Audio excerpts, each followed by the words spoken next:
Selamat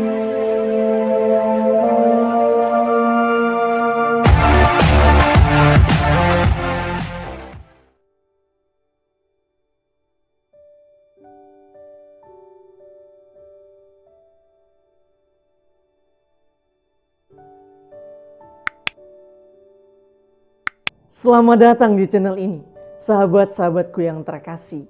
Ketika saya merenungkan bacaan-bacaan hari ini, saya teringat akan perumpamaan yang diceritakan oleh Pastor Vence Runtulalu PR, Imam Diosesan Keuskupan Manado, yang juga adalah dosen kitab suci kami. Pada saat itu beliau masih menjabat sebagai Rektor Seminari Tinggi Hati Kudus Yesus Pineleng. Di dalam suatu pertemuan di kelas, beliau pernah mengatakan seperti ini. Jika ada seorang perempuan atau cewek muda yang cantik dan seksi datang kepada saya dan berkata, "Pastor, apakah saya boleh menggodai anak buah pastor? Dalam hal ini para frater." Beliau akan menjawab, "Untuk frater A silakan godai dia, tetapi untuk frater B, jangan Anda godai."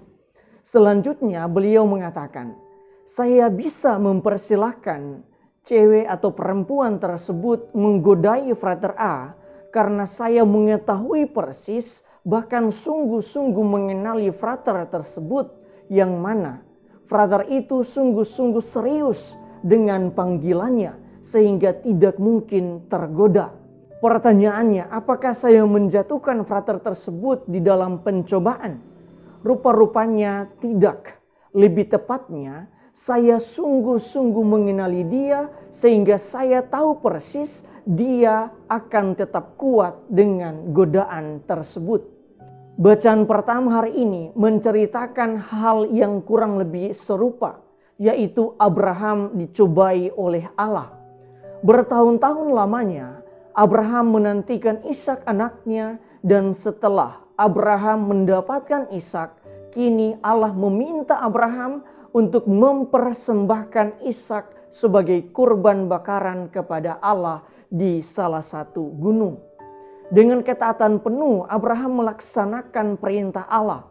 Tetapi ketika Abraham hendak membunuh Ishak, saat itu malaikat Allah menegurnya dan menyuruhnya menggantikan Ishak dengan domba sebagai kurban kepada Allah. Dengan pengalaman Abraham ini, maka sepintas Allah terkesan sebagai Tuhan yang tidak menyayangi Abraham, ataupun dengan kata lain, Tuhan sedang menguji Abraham. Di dalam bacaan kedua, Santo Paulus menekankan, Allah tidak menyayangkan anaknya sendiri, dalam hal ini Yesus Kristus, tetapi menyerahkannya demi kita semua umat manusia. Tetapi di dalam bacaan Injil, Allah sendiri berkata kepada ketiga rasul yang bersama dengan Yesus, "Inilah anakku terkasih." Artinya, Yesus adalah anak Allah yang paling dikasihi oleh Allah. Tetapi pertanyaannya, mengapa Allah tega membiarkan Yesus melewati semua penderitaan dan kesengsaraan hingga wafat di kayu salib? Apakah Allah seperti itu? Jawabannya tidak. Lebih tepatnya, Allah sungguh-sungguh mengenali siapa Yesus itu sebenarnya, yang mana Yesus pasti mampu melewati semua hal itu, semua penderitaannya dan kesengsaraannya, bahkan sampai pada kemenangannya atas maut. Begitu juga dengan pengalaman Abraham. Sahabat-sahabatku yang terkasih, berdasarkan bacaan-bacaan hari ini, saya suka merenungkan beberapa remah permenungan berikut ini. Pertama, penderitaan, cobaan, godaan, dan badai kehidupan adalah sesuatu yang tidak terelakkan di dalam kehidupan kita manusia. Terkadang kita tidak menyadari akan hal ini. Kita tidak menyadari bahwa hidup ini tidak seperti jalan tol yang selalu mulus dan tidak ada hambatan. Padahal hidup ini ibarat berjalan di jalan biasa yang terkadang ada aspalnya, terkadang hanya ada batu-batu terjal yang begitu menantang perjalanan hidup kita. Dan terkadang ketika kita berada di dalam situasi seperti itu, situasi terpuruk di dalam kehidupan kita, terkadang kita cenderung merasa bahwa Tuhan tidak ada. Tuhan telah meninggalkan kita. Tuhan tidak menyayangi kita. Kita lupa bahwa Abraham yang cukup berjasa bagi Allah. Karena dari dialah lahir suatu bangsa yang besar. Tetapi toh Allah masih mencobai dia.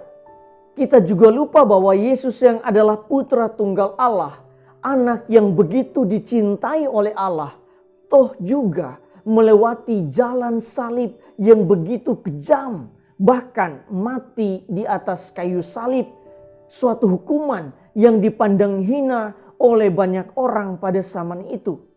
Marilah kita percaya bahwa ketika kita berada di titik terendah di dalam kehidupan kita, Tuhan tetap beserta kita.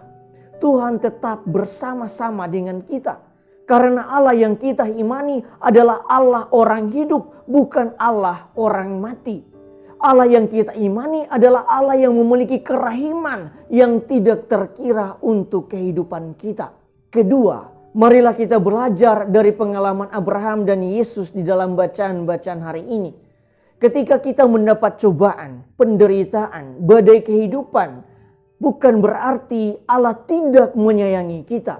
Tetapi karena Allah begitu dalam mengetahui kita, begitu dalam mengenal diri kita, bahkan kita sendiri tidak terlalu mengenal diri kita seperti pengenalan Allah terhadap diri kita. Kitab suci mengatakan bahkan jumlah rambut kepala kita pun diketahui oleh Allah sendiri. Sehingga Allah tahu sampai batas mana kemampuan kita di dalam menghadapi setiap cobaan dan badai kehidupan kita yang kita alami. Lagi pula orang bijak mengatakan pelaut yang tangguh tidak lahir dari laut yang tenang. Ada juga yang mengatakan jatuh itu biasa. Tetapi bangkit itu luar biasa. Karena itu tidak penting berapa kali kita jatuh di dalam hidup ini. Karena jauh lebih berharga ialah berapa kali kita bangkit dari kejatuhan kita. Oleh karena itu saya suka mengatakan bahwa pandanglah, lihatlah setiap kesulitan kita, setiap tantangan kita sebagai rahmat dari Allah, sebagai berkat dari Allah. Karena dengan begitu kita tidak mudah mengeluh kepada Tuhan, tetapi kita senantiasa bersyukur kepada Allah. Ketiga, marilah kita percaya bahwa di ujung dari setiap penderitaan kita, di ujung dari setiap kesulitan kita, ada rahmat Allah yang tidak terkira untuk hidup kita.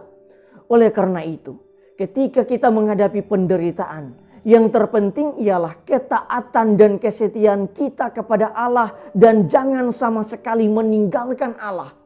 Dan juga kesabaran kita di dalam penderitaan yang sedang kita hadapi.